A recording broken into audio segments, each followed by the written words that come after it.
All right, there, Rena, thank you as we take you home here on this weekday afternoon in mid-February. Doug in Raleigh, North Carolina, Mad Dog Unleashed. Dougie, your turn. How are you, pal? Hey, Doggy, thanks so much for taking my call. Great to talk baseball again, and always look forward to this time. Pitchers and catchers. It's going to be a great year after last year's postseason. But, I think you have a good. I think you have a. You know, you got the Yankees and the Red Sox and Houston and Cleveland and the Angels. You got 6 or 7 really good teams in the American League. You got the Nationals, the Cubs, the Cardinals. Well, let's just do Nationals, Cubs, Dodgers, and then you have a lot of teams that could go any direction. The Mets, the Giants, the Rockies, the Diamondbacks, the Brewers, and the Cardinals. You got 7 teams in the NL that could go either way. You have the 3 big teams in the NL. In the American League, you got Yankees, Red Sox, Cleveland, and then you got Houston, and then you got a couple of teams that could go and could surprise. One of them are the Angels. So we'll see about 12 to 14 teams can win a championship. Take it away. Yeah, you know what? I grew up a Yankee fan, and I jumped on the bandwagon. Houston, love what I saw with them. I mean, if they can keep, Verlander, we'll see what happens. But that was a great story. Love seeing that. Love seeing it. But Doggy, hey. Plus, don't forget they got Garrett Cole now, Doug. So they have another starting pitcher. That's right. That's right. Houston, and I tell you, unlike the Cubs the year before, where the Cubs, I think, were very hungover after winning a championship and all the banquets and all the celebrations in Chicago, I think Houston's going to be the other way. I think Houston's going to have a little chip on their shoulder and still be hungry. I think Houston is going to be raring to go right out of the gate in 2018.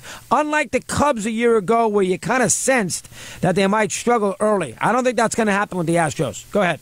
Be interesting to see Gurriel as well. He adapts since it's been 1 year in the majors. Good point. Coming from Cuba. Yep. But I tell you what, Doggy, I'm a little late to the party on this. Finally finished season 5 with Breaking Bad. The best show I think I've ever seen.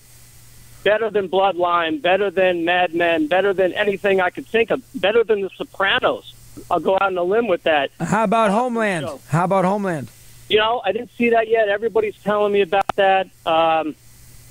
There's a lot to see. With Netflix, you can see a lot. But I tell you what, man, Breaking Bad.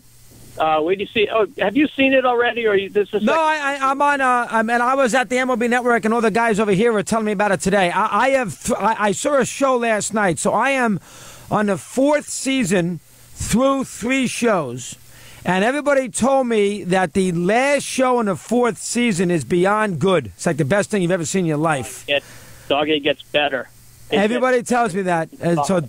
Everybody says this Breaking Bad, the last 30 or so episodes where I am right now is mind-bogglingly good. It's a little outlandish in some of the things that they have portrayed here. The first half of the run that I am on, there's no way they would allow a airline guy who does the flight guy who the traffic controller. There is no way that the FAA would allow a traffic controller to come back to work 5 weeks after his daughter dies of an overdose. And this is what happened in Breaking Bad, and then I can tell you what happened after that. The traffic controller screws up and he got a mid-air collision. Things like that would never happen, so it's a little far-fetched in certain scenarios, but I cannot argue with the greatness of the show. That it is. I didn't see a good episode last night. But I was on top of that last night. I'm in season 4, moving along well. Jerry in Long Island, New York. Mad Dog Unleashed for him. Jerry, good afternoon. How are you today? What do you have for me? What's up, Chris? How are you? You got me all over the place. Breaking Bad, baseball. So 3 quick things. Yeah. If these guys, like you said, you rifled off those free agents, if they sign these guys at those prices, they're all smoking. They're smoking. I agree. The Yankees, Dieter Gregorius, someone was saying earlier that they should trade him or eventually we'll think about moving him. Listen, this guy took over for Jeter seamlessly. He's a stud. He's not going nowhere. They'll get Machado, and they'll take Gleyber Torres when he's healthy, and they'll say, hey, Gleyber, you're going to play second. Manny's playing third. We got Stanton. We got Judge.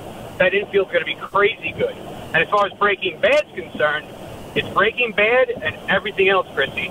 Everything. And I've watched it all. Bloodline, Homeland, Game of Thrones. It's Breaking Bad and everything else. All right, fair point. Everybody seems to say that. It is allowed. Again, the one negative I'd have about breaking. You got to remember, you're watching a show about people making meth, so it's a little outlandish to begin with. Well, hold on now.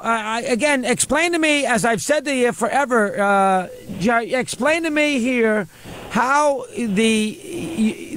all the meth equipment from season 1 is stolen from Bryan Cranston's lab, who's a science teacher at a high school in Albuquerque, and he has a lab, and everything that is missing from that lab is being used for making meth.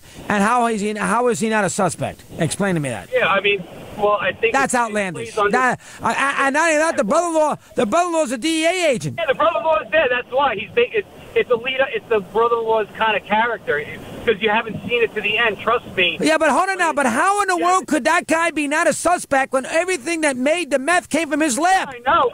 Just wait, Chris. Just wait. I'll call you again. Just wait. All right. More to go with there. More to go with. Good call. But a good call. Jerry thinks it's the best show of all time. I'm not ready to say that yet. It's great, but there are some outlandish things to it. I mean, again, an air traffic controller went back to work 5 weeks after his daughter ODs. Let me ask you a question. If you think you worked at Kennedy Airport and you were up there on top of that tower directing planes and your daughter died of an died of an overdose, do you think they let you back to work in 5 weeks? You think that? What are you, crazy? Not a chance. You'd be finished. We continue here on Mad Dog Unleashed. Don't go away. This is a test of the emergency alert system.